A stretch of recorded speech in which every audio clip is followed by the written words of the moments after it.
So there was an emergency summit that was held called the Arab Islamic Summit. 54 countries came together to discuss the current happenings in the Middle East. Lucas, fill me in on what's happening here. Is this the prelude to Iran finally making a big military strike against Israel, or what is the precursor to? I mean, that presumes that that's going to happen. We don't know that that's going to happen. Israel seems to be shooting itself in the foot and making bad decisions left and right. Iran is holding back for a number of reasons, but I do think this summit is of great importance. And just as whenever President Trump met Vladimir Putin in Alaska a couple of weeks ago, there have been many that have poo-pooed it and said how insignificant. A lot of people are saying that in the wake of this Pan-Arab summit, but I find this to be very important. And this shows an ever-growing alliance, a federation that is emerging uh, from many of the states in Western Asia, and even in Africa, in the Middle East or the Middle Asia region. So I think it's very important. It comes in the wake of This happened as a direct result of the attack on Qatar. Is that what happened? yes, Qatar. This comes in the wake of the attack on Qatar. We talked about that. No surprise, or maybe a surprise to some, because also remember that Iran fired missiles at the American base that's located in Qatar after the um, Trump's WWE shock and awe campaign against the nuclear bases Fordo in Iran, to close out the 12 days of bombing that occurred between Iran and Israel a few months ago. So um, Qatar was prepared, as was the United States, that um, for that show of force or retaliation against the United States uh, for the I don't even know the words for it, the impotent attack that was paraded in front of Americans by Donald Trump to sort of avert a larger conflict in Iran, much to the dismay of Israel, who thought that they had finally drawn the United States into a deeper conflict with Iran. So this last strike against Qatar, though, was a surprise to the United States, and it may not. Our government is complex. The United States is complex. There are many people. There are many institutions. The military may have been aware of it. There may have been some people in the military. Trump certainly professed his surprise. Um, and not only that, but that attack was a failure.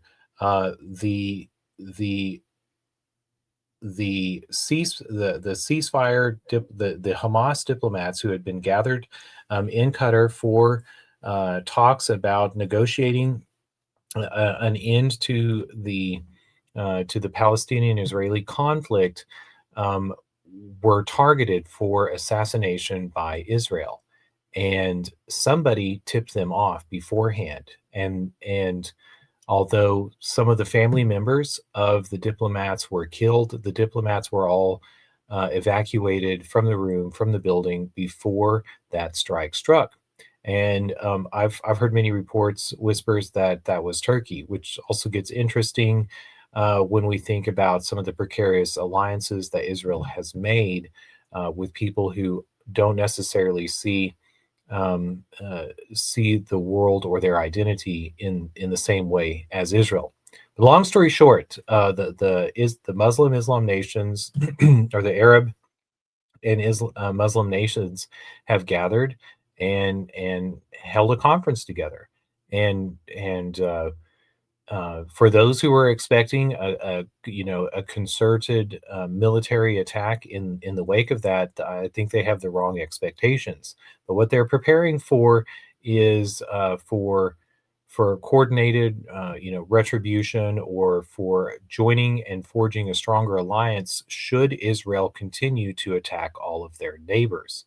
And I So is this kind of like a NATO alliance that's happening in the Middle East? And is there a reason why Iran is not striking Israel immediately? Like, what exactly are they holding out for? Why would they wait for Israel to attack again? Because they've attacked several states here now. So that, I mean, there isn't an alliance that says if one of these member states is attacked, we're all attacked. There is no NATO style alliance of these Arab states, right?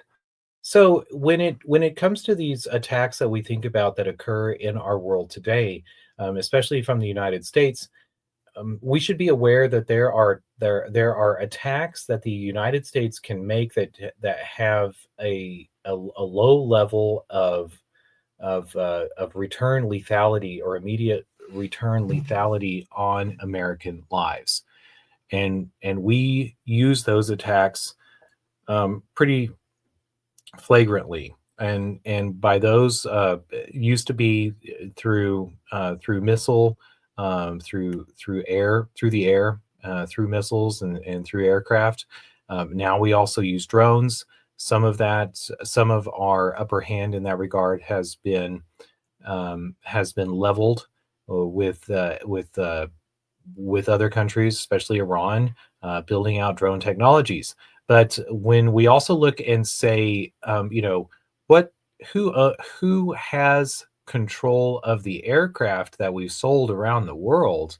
The United States has the control of the aircraft that we provide the support for, that requires digital codes to start up every day.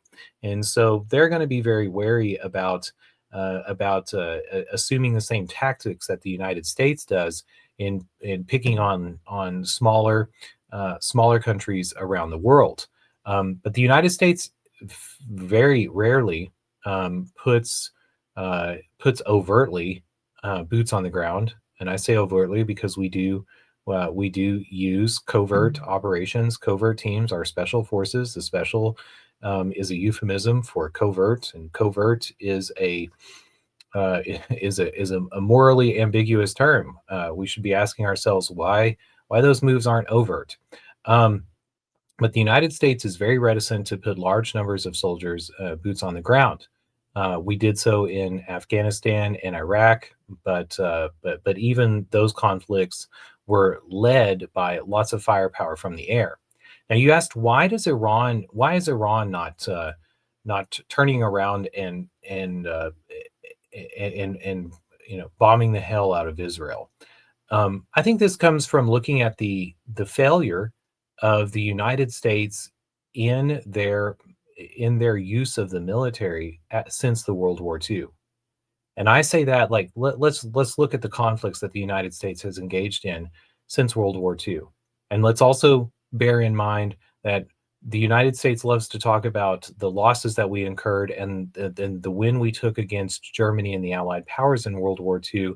The losses that we incurred were, between 400 and 500,000, whereas countries like Russia had millions, 20 million, China 20 million, and they had been fighting that war for for over a decade at the time that the United States entered in. So it's a song and a dance for the United States to claim a large part of that victory. But coming out of World War II, Korea, Vietnam, um, uh, Syria, Iran, uh, Lebanon, um, Afghanistan, Iraq, Libya. Uh, I don't know if you have in your mind great wins or victories that the United States has brought home. Um, The one that immediately comes to mind is the Kuwait War. I mean, it was my understanding that this was something that the United States had actually won, and that the leader of Kuwait wanted to give a service medal made out of solid gold to all the servicemen that had participated in the liberation of Kuwait. I mean, no, the Kuwait the Iraq War over Kuwait was not a win. That was actually a lot. So let's back up. What happened in the in Desert Storm? Desert Storm is coming out of a war that the United States was was financing, as we do on both sides, and that war was between Iran and Iraq. And after the failed the failed political shenanigans in both of those countries. Remember, we overthrew the government of Syria in 1949. We overthrew the government of Iran in 1953. As they begin to be aware, as the people begin to be aware of the meddling of the United States and of Britain in their countries, there were revolutions back, and after the United States was kicked out of Iran in the Revolution of 1979, the United States' response was to no longer meddle internally, or not just to meddle internally, but also to finance a war with Iraq and to stoke sectarian violence between Iraq and Iran, and that led to a very bloody, a long drawn-out conflict between Iran and Iraq. As that conflict drew down, Iraq, who had been, or Saddam Hussein, who had been supported by the United States, said, "Oh, by the way, I want to take Kuwait. Iraq has long-running claims for Kuwait, and that is a breakaway family." That if we're not going to be fighting with Iran, we do need to solidify our boundaries. We need to bring Kuwait in line, so that is not a line of Iranian control. And the United States government said back to Saddam Hussein, they said, what happens amongst Arab countries is not our concern. And so Saddam Hussein took that as permission, and he attacked Kuwait. And what was going on domestically at the time? Well, Monica Lewinsky and Bill Clinton.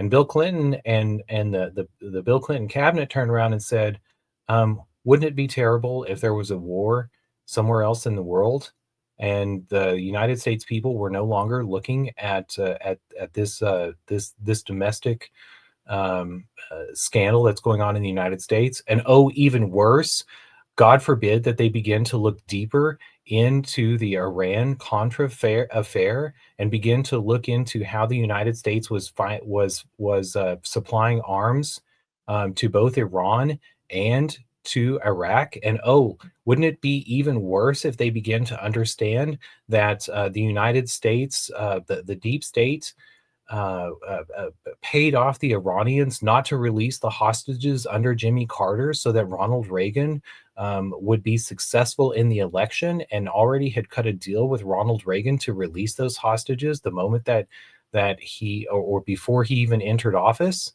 So that was a coup, and that put, brought him to the fore. Maybe they shouldn't even be looking into the assassination attempt on Ronald Reagan and the greater reliance on the former director of national intelligence, George Bush. Oh my God. How convenient would it be for us to have a war in Iraq? So the United States turns on Saddam Hussein, and we have Operation Desert Storm. But again, going back to the United States' success in their military operations, if you remember back to the yellow ribbons of that time, and the coverage that we had on television on CNN, we were told about all of these precision strikes and taking out the Scud missiles. But the Iraqis very, very soon became aware of this, and the real number of Scud missiles we took out was darn near close to zero. And we then had troops that were actually boots on the ground in Iraq. That also didn't go so very well for the Americans. And we didn't win that war. Saddam Hussein retained power. And when George Bush, or George W. Bush, when George Sr. took office, Donald Rumsfeld and Dick Cheney came to him with the papers about the taking over of all of these Arab countries, and George Sr. is said to have thrown the papers back in their face and said, "Take these ideas back to the basement of the CIA. We're not going to be having any part of that." But after wait a couple of years. I'm sorry, the Clinton years are after Senior. Those same elements of the CIA and the Pentagon came to George W. and thought, well, here's our chance to get back in the Middle East. So no, I don't look at Kuwait as a win in any stretch of the imagination. And I I think we got to go back to what's going on in the. So like you're tying this into why does Iran not strike directly against Israel? Like they clearly have the military power to do so. What is preventing them from doing it? They need some sort of moral cover of another attack before this starts again, and they start to use their hypersonic missiles against Israel. So going back to the Cold War, in one part, Iran and countries of a sort of the middle order of population and power, one would like to have, sovereignty in their regions or autonomy in their regions, and so they're wary of they're wary of losing the moral high ground and allowing Israel or other nations to appeal to the great strengths. And the great strengths are the United States and Russia and China. And even Russia and China, after being under the thumb of American primacy since 1991 or 1989, have also changed their tactics in sort of their meddling and their alliances and their scheming against the other great powers of the world. But Iran both looks at maintaining the moral high ground, so that the United States is not drawn into that conflict, and they also look at to the American tactics and sort of the failure of immediacy of microwave campaigns, of the shock and awe campaigns that the United States has said, oh look, we attacked Iraq a second time and we took over Baghdad in a couple of days. Well, we ended up being there for 20 years and didn't have a lot of success when we ultimately withdrew, or have any success when we withdrew from Iraq and Afghanistan after those 20 years. So this is why Russia has been taking a very long, drawn-out approach with Ukraine, and this is why Iran looks at at a conflict with Israel and says we're larger. We have more people. We have much greater landmass. What we need to do is hold our society together. We need to not be vulnerable to the likes of Kermit Roosevelt and Norman Schwarzkopf coming in and fomenting revolutions and causing pandemonium here that takes 20 years to get back under control. And so I think I mean, look at the response of the 12-day war that Iran had. They kicked out all the foreign nationals in their country, and we talk about doing that here in the United States. Iran was kicking out thousands every day, and I don't know all told what the number of the people that they kicked out of the country, but they are securing their population, not suppressing the dialogue, because if you dig into what's going on in the government, the congressional, Democratic panel in Iran, there have been voices that were very much sort of who were very, very hawkish in bringing the fight to Israel. But they've also had the wisdom and the likes of the Shah that says we cannot go down the path of nuclear war. If we attain the use of nukes, as the West fears, it will align the great powers against us. And also, who would we use it against? If we bomb Tel Aviv, the Palestinians live a couple of miles away, and we will be killing our Muslim brethren. So Iran has learned from their political history to allow a little bit of dissent, to take a measured approach and think about the long game, and also to maintain that moral high ground, so that they're not drawn into a longer conflict or drawn into a conflict with one of their neighbors, which is the tactic that the United States and Great Britain, because again, this is not the people of the United States. This is what the rest of the world also sees as the imperial oligarchy manipulating the democratic governments of their host countries. And so when we're frustrated in the United States because, wait, go back for a second. You used a phrase that I thought was kind of interesting, the imperial oligarchy. So what do you mean when you say the imperial oligarchy? Are we referring to Great Britain? Is that the oligarchy? I mean, I think this goes back to the free cities of Europe. Um, Free used to be German with FREI. That meant those who were outside of the jurisdiction of the Holy Roman Empire, and that was the Roman Catholic Church. And we think of that as a religious order, but it was in many ways it was a bank. And there were nobles who were subject to the Holy Roman Empire, and then there were free cities that operated outside of the Holy Roman Empire. And this is where we get associations with I don't know, the Jewish banking system, because if we begin to understand that the Roman Catholic Church was being paid for the transgressions of sins of their subjects, and this I say sins, transgressions of the law. Sin is Latin for to be without. People were without money when they transgressed the law. They paid the Roman Catholic Church, and the Roman Catholic Church took that money and loaned it out to nobles. They had a lending window of 1 month, and so the nobles had to turn around and pay back that loan. This is in part why the imperial order is so much about shipping, because if you think about what sort of gambles that you can take to repay a loan whenever the loan is only given for a month, that kind of puts out agriculture. And you but you can go to the docks, and you can make a bet that a ship comes back with cargo or the cargo will be of a certain value. So this is sort of the basis of the imperial oligarchy. Now, but it gets moved over to the free cities. The free cities were outside of the control of the Roman banking system, the Roman Catholic Church. This is where you get the alternative banking system of the Jewish banking system, and we hear a lot about these notions of usury. What a lot of people don't understand is that Christians were engaged in a banking system themselves. But what they did was set up these commercial free cities, and once they began colonizing around the world, those free cities were the beachheads of those colonies. And maybe think about Israel as being the latest of a couple of free cities of this imperial oligarchy. But the free cities were independent of the Catholic or the Christian banking system. We could also think about how this works with the Crusades and the Knights Templar, et cetera, yada yada yada. But long story short, the city of London is autonomous from the rest of Britain.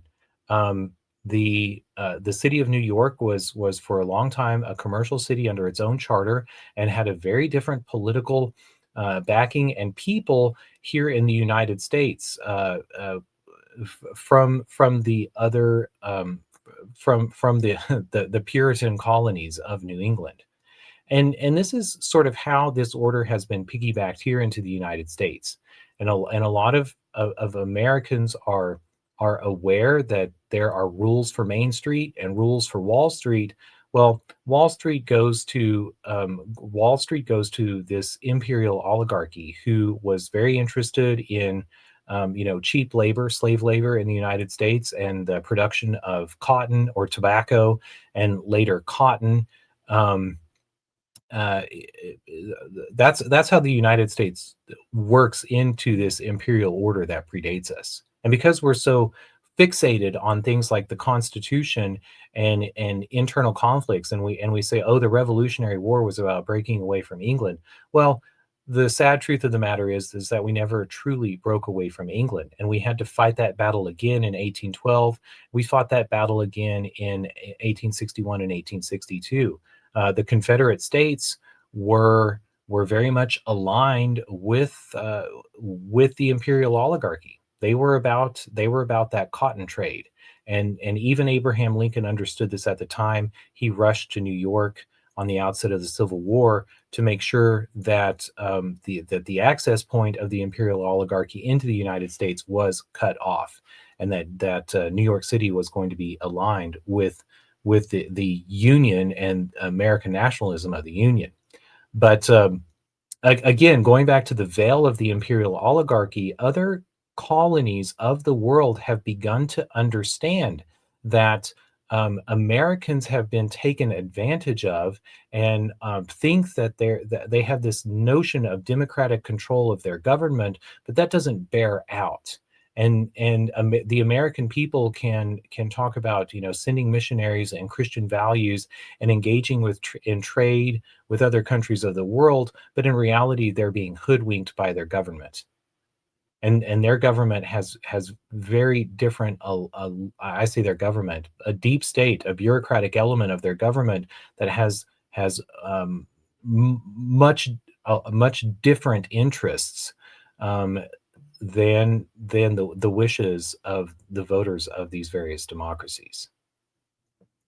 In, well, So okay, so to try to tie this together, because I'm following from where we started. So the imperial oligarchy exists, and the 54 states that have come together are are doing what specifically? They're trying to provide stability in the Middle East, and member states, or states that are in somewhat alignment and are coming together for a summit, have been attacked. And what happens next? I feel like we took a detour into history, and that's always great. I love kind of getting a better sense of what's going on as the backdrop to current events. But we have this activity that's happening, and now how do we tie that together?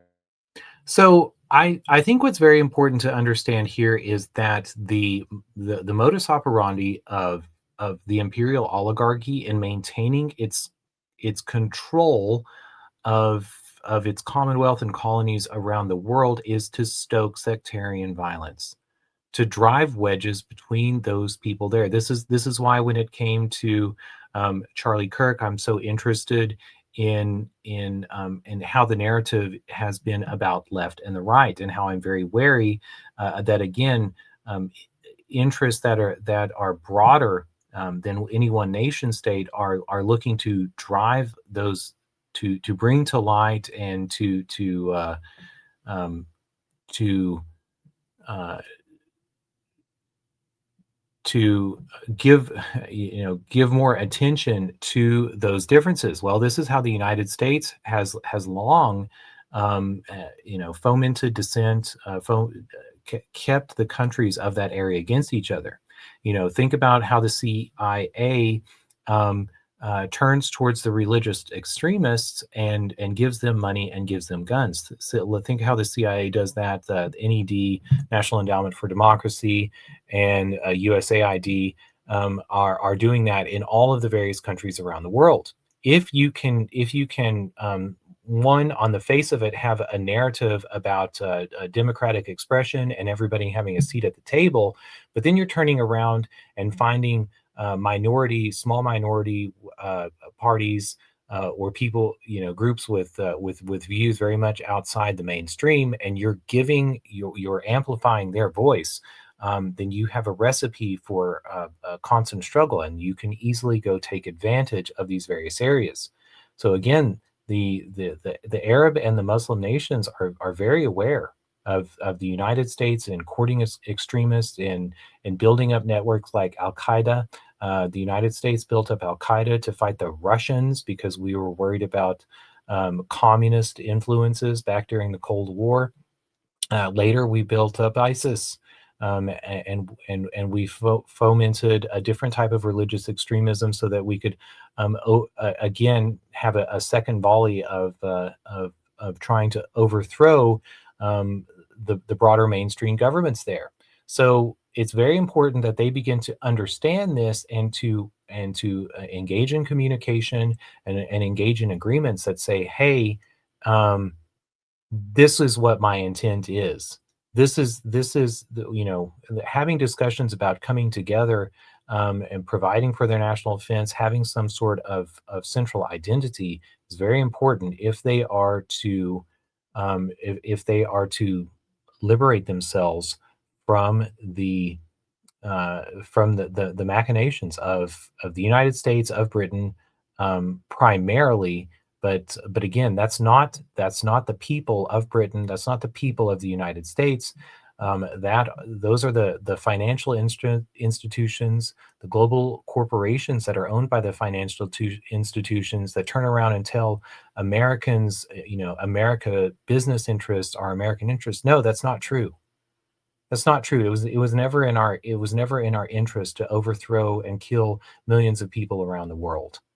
And it is only the ignorance and the earnestness of the American people and the British people, of the German people, the French people, that that gives countries like Iran and Russia patience, because they look at what's going on here and they say, they think that the Americans think that the Russians are under a veil of propaganda, when the propaganda is wrought upon them. The Americans and the CIA, the deep state that was created in the wake of World War II, has the most sophisticated control of narrative, and that's how they have wrought their power around the world. Americans are aware of this with Voice of America. Um, we become more aware of this whenever we see the funding that's been going in through USAID that Doge exposed earlier this year. But when we also understand that, hey, the networks get paid millions of dollars a year, the executives and the bureaucratic control of the networks, the print and the news media, and even our social media accounts, all have members of the CIA and the American intelligence services that have served a career over there, and then go to direct or give advice to these supposedly private companies. Well, wake up, America!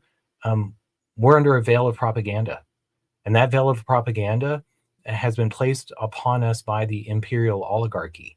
And then we are fed this jingoistic, nationalistic fight to have amongst ourselves, while we continue to supply weapons to Ukraine, to Israel, to Iraq, to Iran, to every country around the world.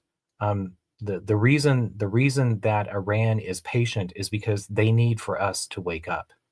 Because if they just turn around and have a flare up in a fight, and they lose that moral high ground, then the Imperial Oligarchy wins. And that's what they understand, and that's why they play the long game. That's why Russia plays the long game, and goes to the United States and goes to Donald Trump and says, let's have commercial relations. Let's have a railroad that goes to Siberia, and let's figure out how to get the goods that cross across the Bering Strait and into the New World. They have for a very long time understood that the answer to war is commerce, not more war. It's an interesting take that the United States and Russia are being kept apart in some sense, and that there's this imperial oligarchy that has put a veil over what the world understands. This seems to be a pretty momentous event that has occurred here in the Middle East. Any final thoughts? I think we're almost at time here, and it feels like a good wrapping point with the summary you just gave us. I could go on about this so much, but I think for us to begin to understand that the answer to war is commerce, not more war, really puts us in the mindset of of many countries around the world that are outside um, of the controlling order of this imperial oligarchy. So if we are wondering, why they're not using our same methods, it's because they don't want to become us in the future. All right, and we'll see you next time on FOMO.